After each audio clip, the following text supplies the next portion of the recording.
P M صاحب کو about 6-7 مہینے پہلے ایک ای میل بھیجی کہ اگر آپ ٹیکنالوجی اور ڈیجیٹائزیشن کی طرف جانا چاہ رہے ہیں تو آپ اس سے بات کریں. مجھے پتا بھی نہیں تھا کہ یہ ای میل ان کو گئی. انہوں نے یہ ای میل اپنی ریفارم ٹیم کو فارورڈ کی. ریفارم ٹیم نے جو بھی ایکچولی یہاں پہ بیٹھی ہوئی ہے 6-7 مہینے میرے ساتھ فالو اپ کر کے مجھے کولڈ کال کیا. انہوں نے میری ان سے جب بات کرنی شروع ہوئی اس سے میری انٹروڈکشن جہانگیر ترین صاحب سے ہوئی جنہوں نے مجھے میرے آئیڈیاز سنے, مجھے کنونس کیا کہ واپس آؤ پاکستان, مجھے پلیٹ فارم دیا, پی ایم صاحب کے پاس لے کے گئے. بتاؤ کیا ہو سکتا ہے اس چیز کے اندر, جس ٹیکنالوجی جس کے تھرو پاکستان لیپ فراگ ہو سکتا ہے. اور پی ایم سے میری پہلی میٹنگ پہ انہوں نے ایک بات مجھے بہت کلیئرلی کی کہ تانیہ پرابلمس کی لسٹ یہاں پہ بہت لمبی ہے لیکن تم نے پرابلمس کو دیکھ کے گھبرانا نہیں ہے.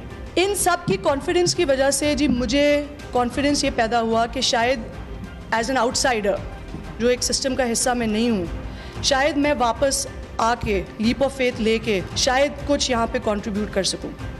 5 دسمبر کو تانیہ دروز کو گوگل سے بڑی شان و شوکت سے پاکستان بلایا گیا. وزیر اعظم نے ڈیجیٹل پاکستان پروگرام کا اعلان کیا اور اس پروگرام کی قیادت کرنے کے لیے تانیہ دروز کو کہا گیا. آپ کو پتہ ہے کہ آج وہ ریزائن کر چکی ہیں.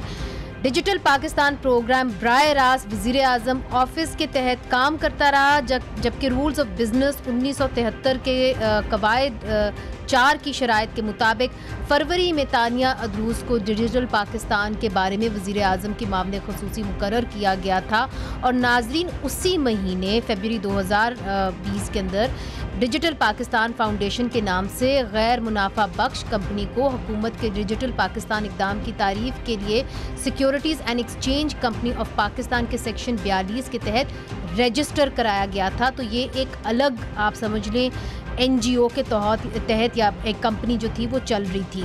اور ایس سی سی پی کی ویب سائٹ کے مطابق فاؤنڈیشن کی جو بانی تھیں وہ ڈائریکٹر تانیہ دروز صاحبہ خود تھیں.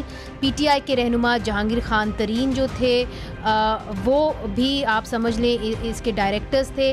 اور آن لائن ٹیکسی کمپنی کریم کے جو سی ای او تھے مدثر الیاس شیخہ اور جہانگیر ترین کے وکیل سکندر بشیر محمد جو تھے وہ بھی ڈائریکٹرز کی لسٹ کے اندر شامل تھے.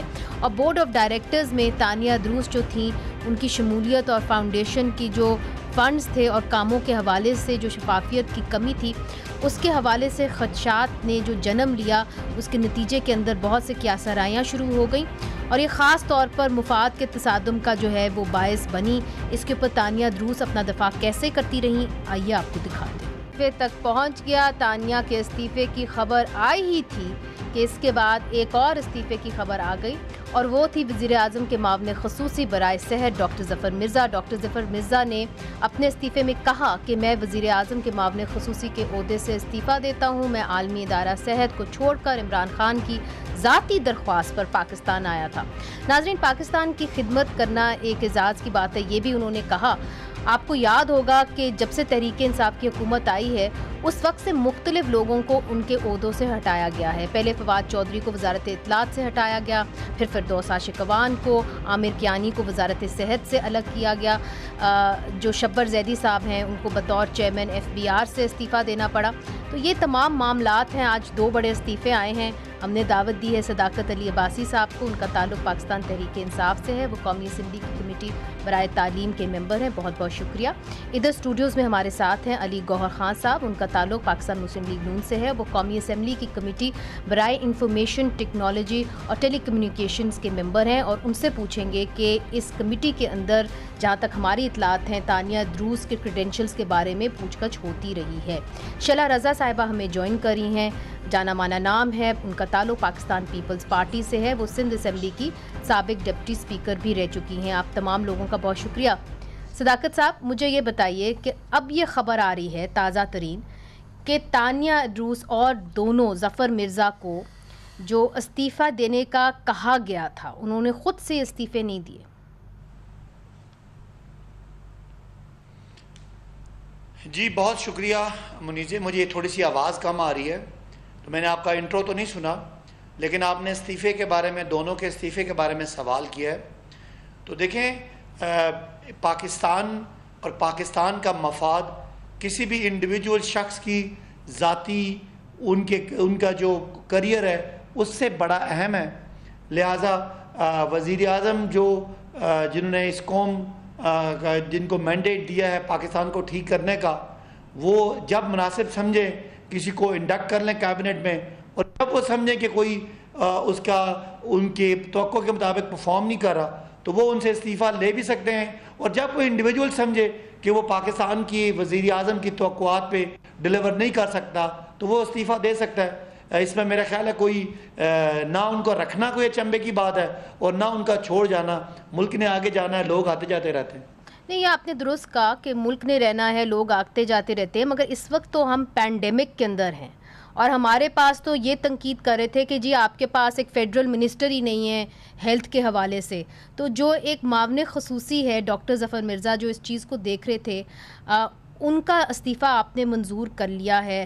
کیوں ہوا؟ ان کی کیا کارکردگی سے آپ خوش نہیں تھے؟ کیا وجہ تھی کہ انہوں نے استعفیٰ دیا اور آپ نے منظور کر لیا؟ دیکھیں, یہ دوبارہ سے میں کہوں, میں ابھی پرائم منسٹر صاحب سے مل کے آیا ہوں, اس سے پہلے ہماری ترجمانوں کی میٹنگ تھی. اچھا. تو اس بات پہ کوئی اتنی زیادہ بات نہیں ہوئی.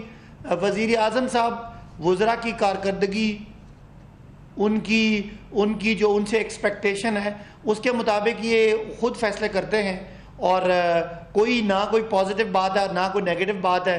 جہاں تک پینڈیمک کی بات ہے تو وہ اللہ کا فضل ہے کہ پاکستان میں بہت زیادہ کنٹرول ہے, اور امید کر رہے ہیں. اسی لیے تو تعجب ہوا کہ آپ نے کیوں ان کے ریزگنیشن ایکسیپٹ کی. آپ کہہ رہے ہیں کہ بڑی اچھی کارکردگی آپ کی رہی پینڈیمک کے دوران. اگر اچھی رہی تو معاون خصوصی برائے صحت جو تھے وہ تو ظفر مرزا صاحب تھے. اسی لیے میں حیران ہوں کہ کیسے آپ نے ان کا استعفیٰ ایکسیپٹ کر لیا. آخرکار کوئی تو وجہ ہوگی کہ انہوں نے استعفیٰ دیا, آپ نے منظور کیا. دیکھیں, یہ استعفیٰ نہ تو کیبنٹ کو کرتی ہے اور نہ کیبنٹ اس کا فیصلہ کرتی ہے. استعفیٰ لینا اور دینا پرائم منسٹر کا ذاتی استحقاق ہوتا ہے. تو میں نے کہا کہ ہو سکتا ہے کہ پچھلے دنوں چونکہ پینڈیمک بہت پیک پہ تھا, سپائک پہ تھا, تو اس وقت یہ فیصلہ نہ کر پا رہے ہوں. اب جب چیزیں کنٹرول ہیں تو چیزیں خالی کوئی ایک معاون خصوصی نہیں کرتے, پورا آپ کو پتہ ہے NCOC ہے, پورا اس میں سارے ڈپارٹمنٹس ہیں جو مل کے یہ کام کر رہے تھے. تو کسی ایک بندے کے آنے جانے سے اداروں میں فرق نہیں پڑتا. یعنی آپ کی بات اگر میں صحیح طرح سمجھی ہوں تو یہ ہے کہ شاید جب عروج پہ تھا تو تب شاید آپ استعفیٰ لینا چاہتے ہوں, مگر تب نہیں دیا گیا. تو اب چونکہ وہ نیچے آ گیا ہے کووڈ کے کیسز تو شاید آپ نے اب استعفیٰ منظور کر لیا. صحیح آپ کی میں بات سمجھی؟ یہی آپ اس کو اس طرح لے سکتے ہیں, اس طرح لے سکتے ہیں. اچھا, یہ بڑی آپ نے ضروری بات کی. شعلہ رضا صاحبہ, آپ کی جانب آؤں گی. دیکھیے, 2 استعفے دیے گئے ہیں. اب صداقت علی عباسی صاحب یہ بھی کہہ رہے ہیں کہ ہم اس بات کو ایسے بھی لے سکتے ہیں کہ جب یہ معاملہ عروج پہ تھا یا کووڈ پینڈیمک عروج پہ تھا تو تب شاید یہ چاہتے تھے کہ ظفر مرزا صاحب ریزائن کر لیں, مگر اب چونکہ معاملات بہتر ہوتے چلے جا رہے ہیں اور پینڈیمک کا پھیلاؤ کم ہو رہا ہے تو انہوں نے یہ استعفیٰ ایکسیپٹ. کون چاہتے تھے؟ حکومت چاہتی تھی. پتہ نہیں, آج تو ایسا لگ رہا ہے کہ اگر PTI اپوزیشن میں ہوتی اور حکومت میں کوئی اور پارٹی ہوتی تو یہ کہتے کہ آج حکومت کی 2 امپورٹڈ وکٹیں گر گئیں. اچھا, تو اب امپورٹڈ وکٹیں گر گئیں, امپورٹنٹ نہیں, امپورٹڈ. اور میں نے ایک اور بھی پروگرام کیے تو وزیر اعظم صاحب کی وہ بات بھی سنائی گئی ہمیشہ کی طرح. میں تو, میرے لیے کوئی پریشانی کی کیا بات ہے, پریشان تو آپ ہیں مستقل. آپ نے جواب میں جلیبی بنائی ہے, جواب نہیں دیا تو وہ مسکرا رہے ہیں. دیکھا, میں اہل زبان ہوں, انہوں نے جلیبی بنائی ہے, ان کو پتہ ہے. اچھا, علی گوہر صاحب کی جانب جاتے ہیں. میں اہل زبان ہوں, جلیبی آپ کے جواب کو کہوں گی میں, چھوٹا سا ورڈ میں کہوں گی آپ نے جلیبی بنا دی, تو میں تو جواب دینے کا رائٹ رکھتی ہوں نا. تو میں یہ سمجھتی ہوں کہ آج وزیر اعظم صاحب جو کہ دنیا کے واحد وزیر اعظم ہیں جن کو ان کے ہی کسی کلپ سے جھٹلایا جاتا ہے, آج ان کا کلپ ہر جگہ چڑھ رہا ہے کہ جب آپ دوسرے ملک کی شہریت کے حامل ہوں گے تو آپ جو ہے اس کے زیادہ وفادار ہوں گے. تو آج جو ہے اگر استعفیٰ لیا گیا یا استعفیٰ دیا گیا تو جو سب سے بڑی بات تھی تانیہ صاحبہ کی کہ وہ ان کے لیے دلیلیں بھی دی گئیں کہ وہ دیکھیں پاکستان میں ان کی فیملی آ گئی, لیکن وہ وڈرا کر دیتی شہریت اگر اس بات پہ دیا ہے. اور یہ دوہری شہریت تو آپ کے یہاں کافی اور لوگوں کی بھی ہے, اور یہ بات بھی ہو رہی ہے کیونکہ وہ جہانگیر ترین کے ساتھ آئی تھی, ان کی کینڈیڈیٹ تھیں, اور پھر یہ کمپنی جو ہے اس کے میٹر کے بھی مختلف میٹر سامنے آئے ہیں, وہ سارے ہم نے بتائے ہیں. مگر دیکھیں نا, آپ نے بات تو درست کی ہے, دوری ظفر شہریت مرزا صاحب پر, جی دوری شہریت تو پھر زلفی بخاری صاحب کی بھی ہے. ہاں, بھارت سے خلاف ضابطہ دواؤں کا بھی مسئلہ چل رہا ہے, تو نہ یہ دوری شہریت پہ لیا گیا ہے, ورنہ تو اور بھی بہت سے لوگ ہیں, صرف زلفی بخاری نہیں, اور بھی 7-8 لوگ نکلے تھے نا, 7 یا 5 بات کلیئر ہو گئی ہے. میرا خیال ہے اپوزیشن تو اس کے اوپر کلیئر ہے. علی گوہر صاحب, چونکہ آپ اس کمیٹی کے اندر ہیں, آئی ٹی کمیٹی کے اندر, ہمیں یہ بتایا گیا تھا کہ آئی ٹی کمیٹی کے اندر پوچھ گچھ ہوئی اور آپ لوگ یہ پوچھتے رہے کہ کیا کریڈینشلز ہیں تانیہ دروز صاحبہ کے جس کے تحت آپ ان کو یہاں پہ لائے ہیں, کیا کسی اور نے اس پوزیشن کے لیے اپلائی کیا تھا, تو آپ کو کیا جواب ملتا تھا؟ دیکھیں, آپ نے بالکل بجا فرمایا, اور عباس صاحب کی بھی بات سنی, شیلا رضا صاحبہ نے بھی روشنی ڈالی ہے کافی. میں چونکہ آئی ٹی کا ممبر ہوں, اور اتفاق ایسا ہوا کہ اس قسم کے سوالات میں ہی کرتا ہوں ادھر ان سے, اور پیپل پارٹی کی بھی ہمارے ساتھ ہے نمائندگی, وہ بھی ماشاءاللہ بڑے جواب کیا ملتا ہے لوگ آپ کو دیکھ کے؟ جواب بڑا تعجب ہوا مجھے, اس لیے یاد ہے کہ سب سے پہلا کویسچن میں نے کیا تھا, یہ ایشو ریز کیا, اور اس پہ بلکہ ہم نے بڑا نہ صرف پوچھا بلکہ اس پہ ڈیٹیل ڈسکشن ہوئی. میں نے ان سے کہا کہ مجھے صرف 2 چیزوں کا آپ جواب دے دیں. کیا؟ ایک تو آپ ان کو کس پیکج پہ لائے, اچھا, کہ سیلری پیکج کیا ہے, کیا ٹرم. دوسرا میرا کویسچن ان سے یہ تھا کہ آیا ہمارے ملک میں کوئی ایسا ٹیلنٹ نہیں ہے, اچھا ٹھیک ہے, کہ اگر ہمیں امپورٹڈ کینڈیڈیٹ. جواب دونوں کا کوئی جواب نہیں تھا. اور دوسرا, آیا ہمیں ضرورت بھی ہے کہ نہیں ہے. اچھا, آلریڈی آئی ٹی کی منسٹری ہے, منسٹر ہیں, سیکٹریز ہیں, بیوروکریسی ہے, اس کے نیچے اتنے ادارے ہیں, اتنے ٹیلنٹڈ لوگ بیٹھے ہوئے ہیں. تو ایک تو آج تک وہ آ کے چلی گئیں, سب کچھ جو بھی تھا ان کے اثاثے وہ ایک الگ ایشوز ہیں, لیکن وہ پاکستان کی حکومت سے, پاکستان کی عوام کا جو پیسہ تھا اس سے انہیں کیا پیکیج دیا گیا. بلکہ اس وقت تو ہمیں یہ بتایا گیا کہ یہ والنٹیرلی آئے, جو کہ مطلب ہے کہ وہ بھی کوئی مصدقہ ذرائع سے نہیں, ایسے ہی کمیٹی میں کسی نے پی ٹی آئی کی طرف سے یہ بات کری, بلایا گیا, اپنی پوری بات جو ہم نے آپ کو بائٹ سنائی ہے. تو آج تک اس چیز کا آپ حیران ہوں گی کہ اسٹینڈنگ کمیٹی میں بھی اس چیز کا جواب نہیں آیا. اچھا, تو یہ پوچھ لیتے ہیں صداقت صاحب سے کہ صداقت صاحب, اس کا جواب کیوں نہیں آتا اسٹینڈنگ کمیٹیز کے اندر؟ گوہر صاحب بتا رہے ہیں کہ انہوں نے یہ سوال کیے ہیں اسٹینڈنگ کمیٹیز میں, اور اگر واقعی میں مجھے تو ایک بات سمجھ میں نہیں آتی کہ کیا آپ کی ججمنٹ اس وقت غلط تھی جب آپ ان کو بڑے دھوم دھڑکے سے لائے تھے, یا اب غلط ہے؟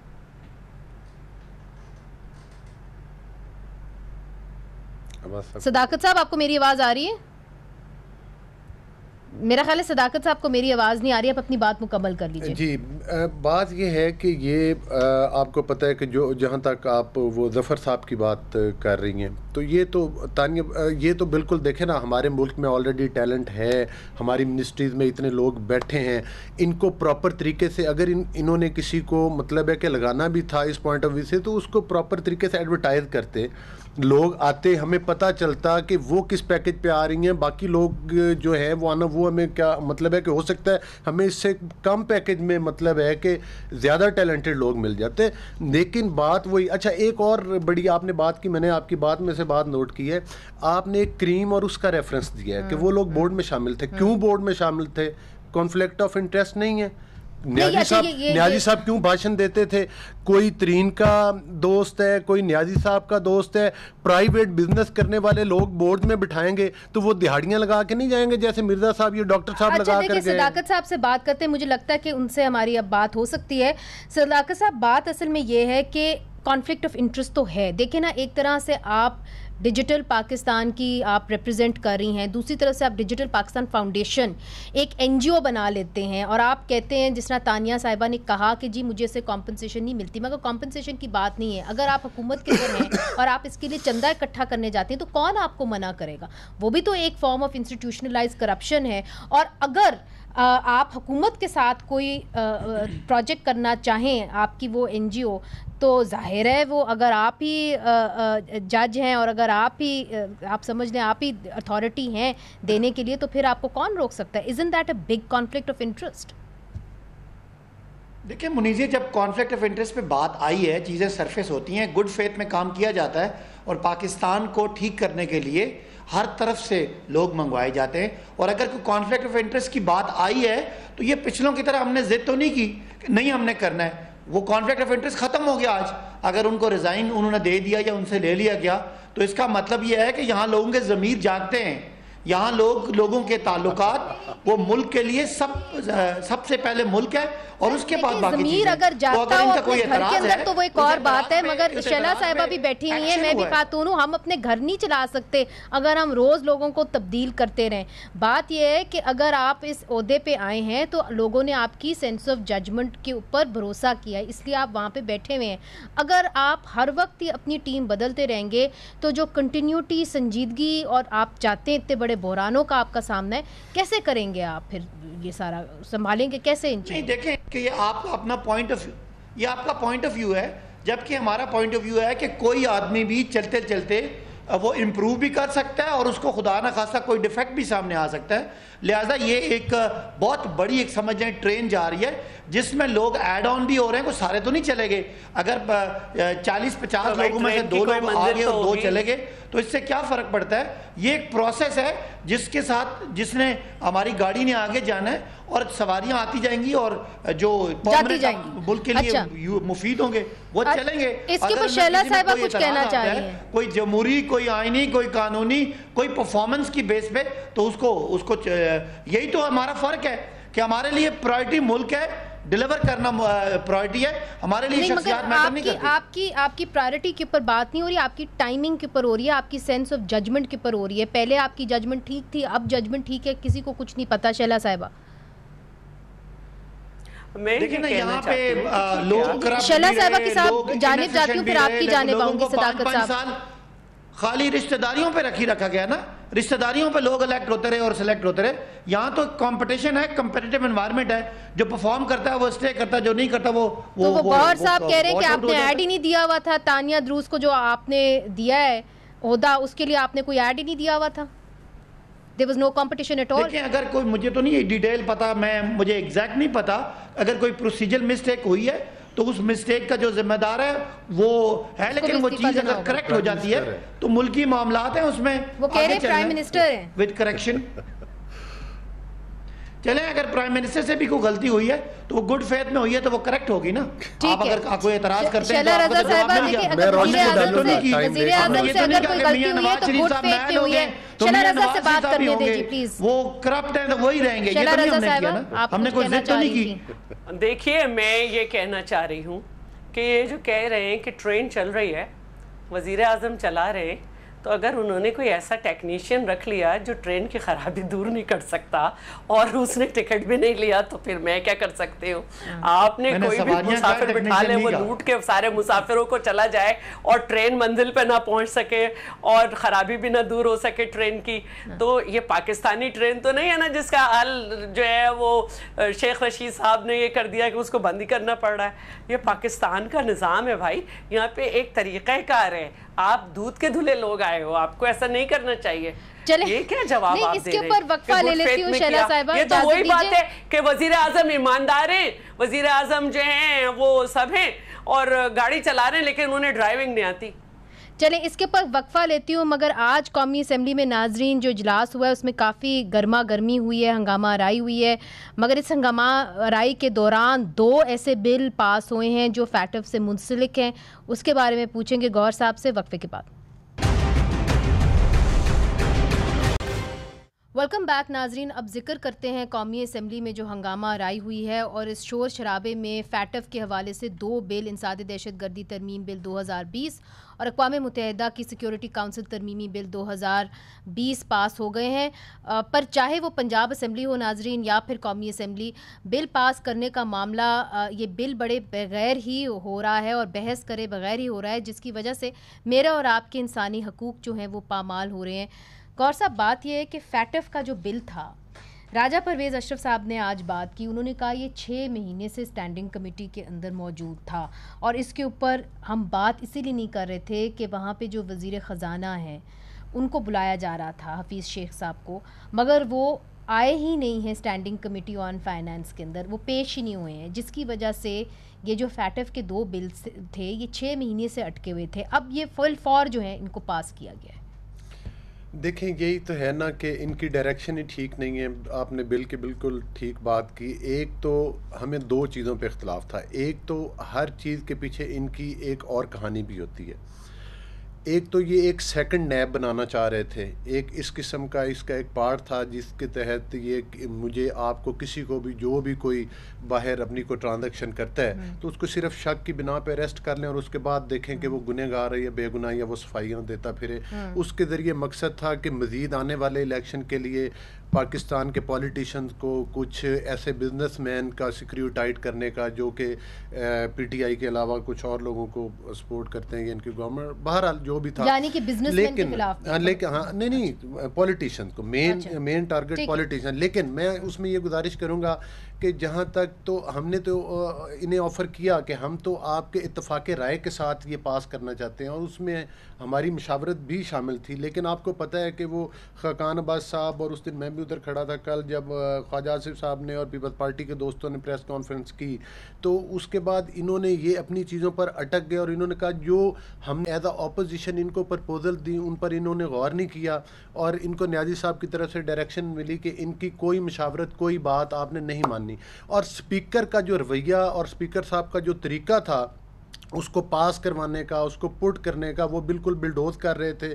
اور جو ہم نے امینڈمنٹس اس میں دی تھی یا تجویزیں دی تھی بھلے اس کو ریجیکٹ کرتے, لیکن اس پروسیس, ایک اسمبلی کو چلانے کا ایک پروسیس ہے, آپ اس کو تو بائی پاس نہ کریں. آپ نے اسمبلی چلانی ہے. 6 مہینے سے آپ دے رہے تھے یہ 6 مہینے فیٹف کا بل جو ہے وہ تو 6 مہینے سے اس کو چھیڑا نہیں. آج راتوں رات عید سے ایک دن پہلے انہیں, مگر اس کے پر آپ کہہ رہے ہیں کہ آپ نے امینڈمنٹس دیے تھے. امینڈمنٹس دی تھی نا ہم نے, تو اس پہ اس کو ان کو کنسیڈر نہیں کیا. رانا صلاح اللہ صاحب بولنے لگے, بلکہ اس سے ہٹ کے آپ نے وزیر خارجہ کو کر دیا کہ وہ بات کریں.